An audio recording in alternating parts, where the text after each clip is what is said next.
hot bees, and I don't mean hot like the hood of this truck is hot. I mean hot bees like bees are ticked off. Well, it happens, and it's just part of the game sometimes. But I've learned a few tips over the years, tricks I guess, that have helped me keep the bees a little calmer when I'm going through them. Let's go actually rephrase that. I'm just not irritating the bees as much as possible. So I'm gonna go through some of those tips. What brings me to this, I was out at a hive the other day, new beekeeper, and they're like, hey Dave, would you come out and take a look at these bees? I'm a little concerned, just gonna give me hints on how they're going through the winter. They went through that hive like a tornado through a trailer park. It was a mess, and bees are just insane. And I'm like, are your bees always this hot? And they're like, oh yeah, they're always like this. And I thought, these guys aren't a hot hive. You are working these in such a way that you're making them hot. So let me go through really 8 tips that I've got, maybe it's 7, and a handy hint at the end. So I'm gonna suit up here and we're gonna go and show you some of the handy hints that hopefully I've discovered and will help you as you go through, and especially when you're a new beekeeper, obviously. So let's make this happen.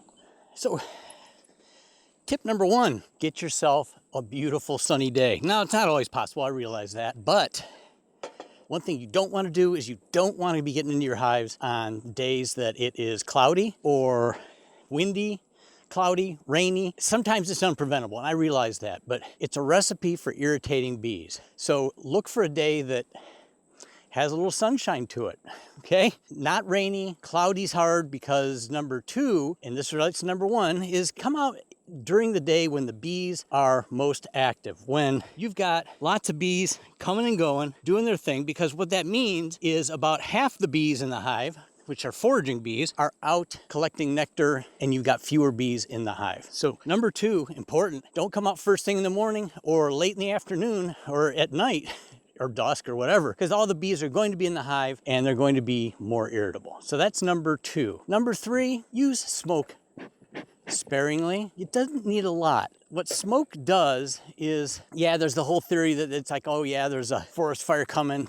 What the smoke does is it hides the attack pheromone that the bees will put off, especially the guard bees that are in the hive. So that's why just a little puff of smoke at the front. These are screen bottoms that can go underneath, but a little smoke at the front, not a lot. Gotta get your smoker going here so you can at least see what I got going. A little smoke will go a long way. I also just a little smoke at the beginning. It's not enough to really make a difference, but a little smoke goes a long way. And then number 4, bees react to sound and noises, and depending on the kind of inner cover you've got, and I use these Bee Smart covers, and they glue them down pretty well, and they can make a heck of a noise when I pry them open. Depending on the type of cover you have, this may not be as important, but if you have a cover that pops, try not to make it pop, which is pretty hard to do. Sometimes when it's hot in the summer, the propolis won't. If it's colder, I guarantee it's gonna make a pop noise. How do I prevent from doing that? Well, one way is I lean on the hive with my shoulder and I get underneath and I pry, and no pop, okay? So number 5, coming down the list, if it did pop, okay, like pop, it's like, ooh, okay. Then I'm gonna take this smoker and I'm gonna just hit a little smoke underneath, and then I'm gonna give them just a minute. Give them a hot minute or a cool off minute so that the bees can calm down a little bit and the smoke sort of take effect, so that when you open up the hive, they're not already hot. Tip number 6, and I think this is important whether you don't want to irritate bees or anything that you do, you just want to move slowly and you want to move intentionally, because as I said before, the new beekeeper I was at the other day was ripping this cover off and bees were flying. But if I'm just acting intentional and I'm not doing anything crazy, then the bees are going to calm down a little bit. I'm doing double on this because I put 5 full frames into this box, and I've got 5 new frames, and it's late in the season, so I'm kind of going to see where that's at.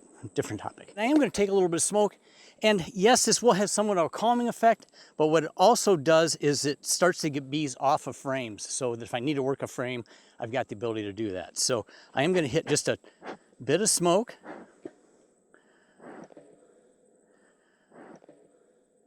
And that drove them down. And when I say move slowly, move intentionally, if you're going to pry a frame up, pry slowly and lift slowly. And then pull out and just act calmly. And the bees will reciprocate. They might just fill this out with the fall flow that we're going to have going. Another important thing is that you want to have dexterity.